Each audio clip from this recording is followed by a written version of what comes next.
হ্যাঁ রে, হাতির বাচ্চা না, বাচ্চার সঙ্গে হাতির মা কি সুন্দর খেলা করছে, কি সুন্দর খেলা করছে। হ্যাঁ, হাতিটা বোঝে যে হাতির বাচ্চা কিন্তু ওর মা ছাড়ে না। বাচ্চা যেখানে যেখানে যায় দেখবে হাতিটা কিন্তু পেছনে পেছনে সেইখানে দৌড় মারে। হ্যাঁ না, বাচ্চা কিন্তু কেউ ছাড়ে না। কোনো পশুপাল, মানুষ তো দূরের কথা, পশুপালও কিন্তু ছাড়ে না। ঠিক আছে, একটা হাতিও বোঝে ওটা আমার বাচ্চা, ওর কোথাও লেগে যাবে, ওকে কেউ খেয়ে নেবে, ওকে কুমিরে ধরবে জলে নামলে। তার জন্য কিন্তু বাচ্চাটা, মা হাতিটা সবসময় বাচ্চাটার সাথে সাথে থাকে। কেন? বাচ্চাটাকে সেফটি রাখার জন্য, যাতে মা থাকলে, যাতে বাচ্চাটাকে কেউ যদি হামলাও করে তাহলে যাতে মা বাঁচাতে পারে।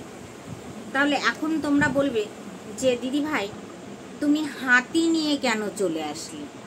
হাতি কোথার থেকে আসলো? হ্যাঁ গো, এসছে, সেটা তোমরা জানো না।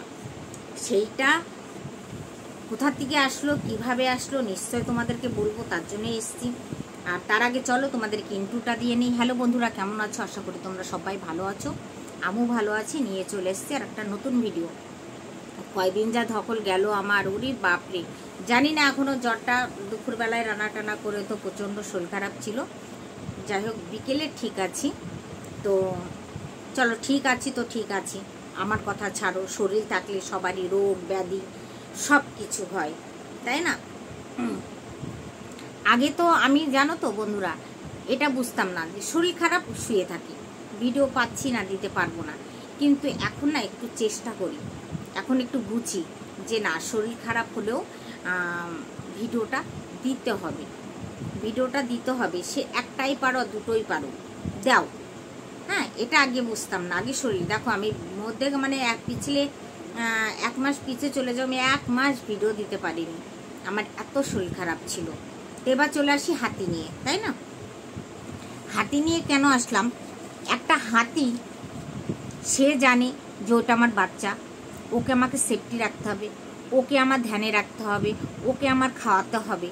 কিন্তু আজকে জলনদীপ মাসি সেইটা নিয়ে, জলনদীপ বুড়ি, সরি মাসি, ছি, ওকে আবার কেউ মাসি বলে?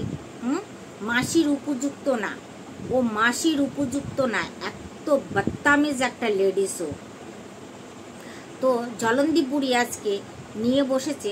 দেখো, কিষাণু যখন জলপাইগুড়িতে গেছিল, হ্যাঁ, সেইখানে ওরা ঘুরতে গেছিল, সেইখানে হাতি, বাঘ, ভালুক, হরিণ সব দেখেছে। সেইখানে ছিল হাতি, তাই তো? সেখানে হাতি ছিল। তো কিষাণু সেখানে প্রশ্ন করেছিল যে ওইটা মানে বাচ্চার মা আর বাচ্চাটা কি সুন্দর দেখো ঘুরে বেড়াচ্ছে। আজকে সেই কথা জলনদীপ বুড়ি নিয়ে চলে এসছে। আচ্ছা জলনদীপ বুড়ি, তুই নিজে কাটা খায়ে কেন মানুষকে দিয়ে লেবু আর নুন চিপাস রে? কেন চিপাস? তোর কি খুব ইচ্ছে করে যে মানুষ আমার কাটা জায়গাটায় শুধু লেবু চিপুক আর নুন দিক? তুই চলে আসিস, তোকে আষাঢ়ি লঙ্কা মিক্সিতে পিষে তোর কাটা জায়গাটায় আমি লাগিয়ে দেবো। বুঝতে পেরেছিস? তুই জেনেও কিছু জানিস না, শুনেও কিছু শুনতে পাস না, দেখেও কিছু দেখতে পাস না, অন্ধের মতো কাজ করিস, অন্ধ। তো সেই অন্ধ, সবসময় অন্ধ হয়ে যে তুমি কথা বলবা আর পাবলিক তোমাকে পুজো করবে, তা তো হবে না, না? সেটা হবে না। তো সেখানে আমি বলছি যে তুই হাতির একটা বুদ্ধি আছে যে হাতির বাচ্চাটাকে নিয়ে ঘুরতে হবে, তোর কথা তোকে বাপস দিচ্ছি জলনদীপ বুড়ি। ও জলনদীপ বুড়ি, ক্ষুধার খাসনি, তোকে কথাগুলো বলছি যে একটা হাতি, সে পশু, সেও জানে যে আমার বাচ্চাটাকে আমাকে সেফটি রাখতে হবে, আমার কাছে রাখতে হবে, তাই না? সেখানে তোর মিনা সব দেখ, এই জিনিসটা না বারবার বলতে ভালো লাগে না, কিন্তু তোদের মতো কিছু বেবস্যে ঢেমনিদের জন্য কথাগুলো বলতে বাধ্য হতে হয়। তো সেখানে দাঁড়িয়ে আমি বলছি যে তোর মিনা যেদিন চলে গেছিল, তাদের তো একটা প্ল্যান ছিলই।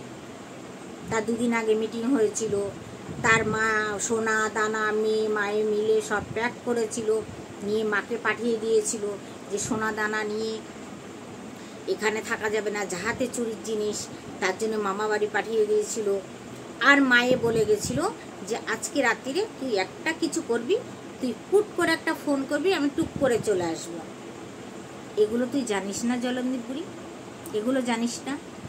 সেই মাটা সব নিল, সব কিছু নিল, শুধু কাকে ভুললো? বাচ্চাটাকে। তোর কথাই কিন্তু তোকে আমি বাপস দিলাম। দেখ, আমি কিন্তু অন্য জায়গা থেকে কথা নিয়ে আসিনি, তুই বললি তাই আমি তোকে উদাহরণ দিলাম, বুঝতে পেরেছিস? তো সে হাতিটা যদি বোঝে যে আমার বাচ্চাটা সঙ্গে আমাকে খেলতে হবে, মস্তি করতে হবে, খাওয়াতে হবে, ঘুরতে হবে, সঙ্গে থাকতে হবে, তোর মিনামা কেন বুঝলো না যে আমার বাচ্চাটা কিন্তু আমারই দুধ খায়, আমার শরীরের দুধটা কিন্তু আমার বাচ্চাটা টেনে টেনে খায়। তখন কিন্তু তোর ওই বাচ্চা সোনা মিনামা সেই বাচ্চাটার কথা কিন্তু ভাবিনি, সে ভেবেছে কি ল্যাঠাদিত্যের কথা, তাই না জলন্দীপ বুড়ি? ল্যাঠাদিত্যের কথা। কেন? তার মন উরু উরু দুরু দুরু, কখন আমি এখান থেকে বেরোবো, এই বাউন্ডারির থেকে কখন বেরোবো আর আমি ফোকলার সঙ্গে দেখা করব, তাই না? ওই যে বলে না, রাত 2টো অবধি আমরা থানায় বসেছিলাম। কেন গেছিল থানায়? গেছিল কেন?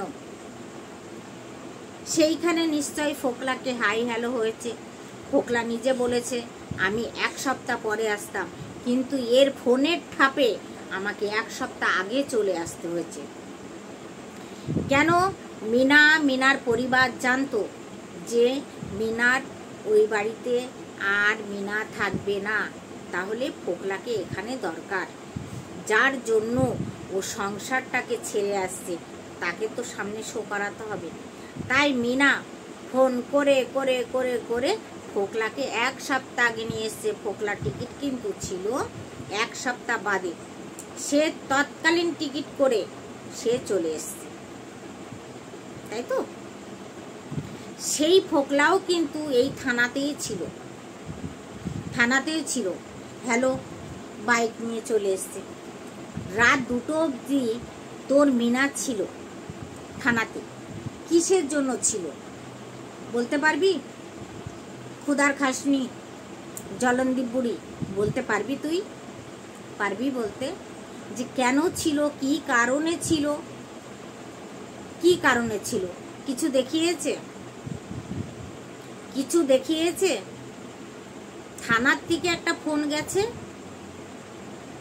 তখন সন্দীপ আসলে ওরা সত্যিই খুব নিরীহ মানুষ, খুব ভদ্র মানুষ, চুপচাপ, গন্ডগোল যেখানে সেখানে ওরা নেই। ও ভয় পেয়ে গেছে, আচানক ও ওখান থেকে সরে গেছে, সে যেখানেই সরুক সরে গেছে, গিয়ে ও একটা লাইভ করে। যখন বাড়ির থেকে বেরিয়ে গেল তখন কিন্তু কিচ্ছু বলেনি। যদি ওর উপরে অনেক টর্চার হতো, অনেক মারপিট টর্চার হতো, ঘরে বসেই কিন্তু পুলিশটা যেরকম মাকে ডেকেছিল, পুলিশকেও কিন্তু ডাকা যায় ঘর থেকে।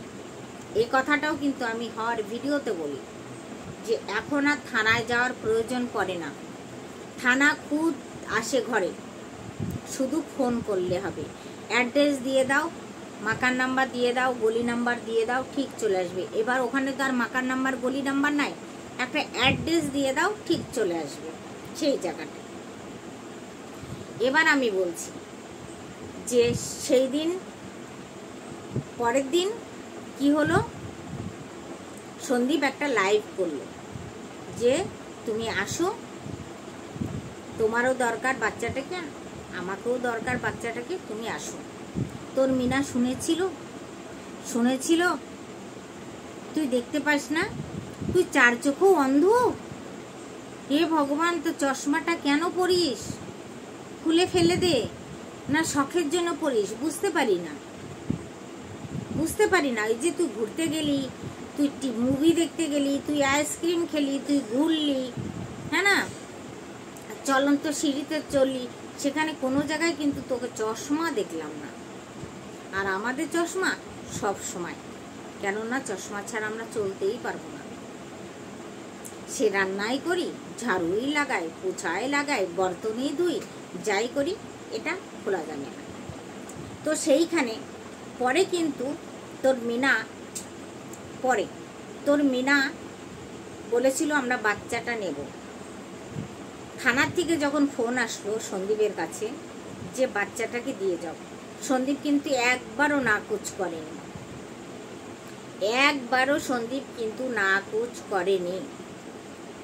সন্দীপ বলেছে হ্যাঁ আমি এত টাইমের মধ্যে বাচ্চাটাকে নিয়ে আসছি।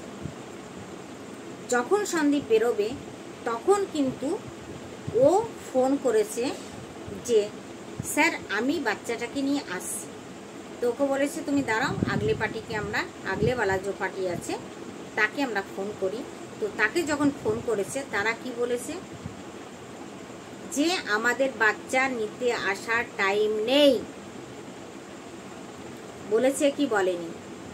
জলন্দী বুড়ি, তুই যদি মানে তোর ছেলেটাকে যদি মানে পয়দা করে থাকিস, তোর যদি জন্মের ঠিক থাকে, তোর ছেলের জন্মের যদি ঠিক থাকে, তাহলে তুই একদম সত্যি কথাটা বলবি, মিথ্যা কথা বলবি না একদম, ঠিক আছে?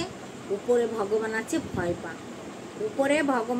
ভয় পা। মিথ্যা কথাতে না রাজত্ব চলে না, সত্যিতেই রাজত্ব চলে, ঠিক আছে? পৃথিবীটা এত নোংরায় ভরে গেছে, দুনিয়াটা, কিছু এখনো ভালো মানুষ সত্যি আছে বলেই এই পৃথিবীটা এখনো কিন্তু দাঁড়িয়ে আছে। সব কটা যদি পাপিষ্টি হয়ে যেত না মিনার মতন, তাহলে পৃথিবী ধ্বংস হয়ে যেত। বুঝতে পেরেছিস? যেরকম তোর মিনা পাপিষ্টি, আর আমাদের সন্দীপ হলো উদ্যান্ত সাদা সরল ছেলে, একদম সাদা সরল ছেলে।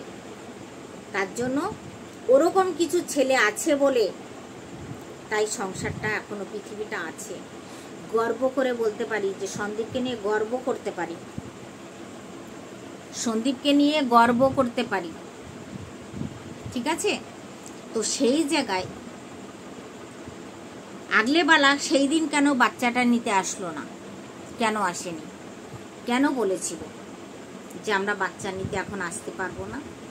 আরে কাউকে মায়ের পেট কাটা সন্তান, নারী ছিঁড়া সন্তান কেউ না আসুক, সে একটা গাড়ি ভাড়া করে চলে আসতে পারত, আমার সন্তান আমি নিয়ে আসবো। আগে পিছে ডানে বায়ে সব ভেবেছে।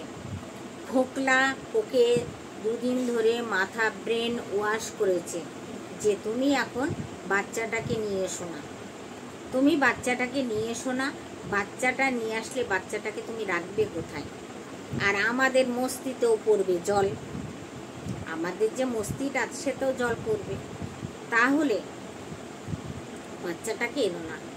ওর জন্য নারী কাটা সন্তানকেও প্রেমিকের জন্য নিতে অস্বীকার করেছিল সেই দিন, নারী কাটা সন্তান, ঠিক আছে?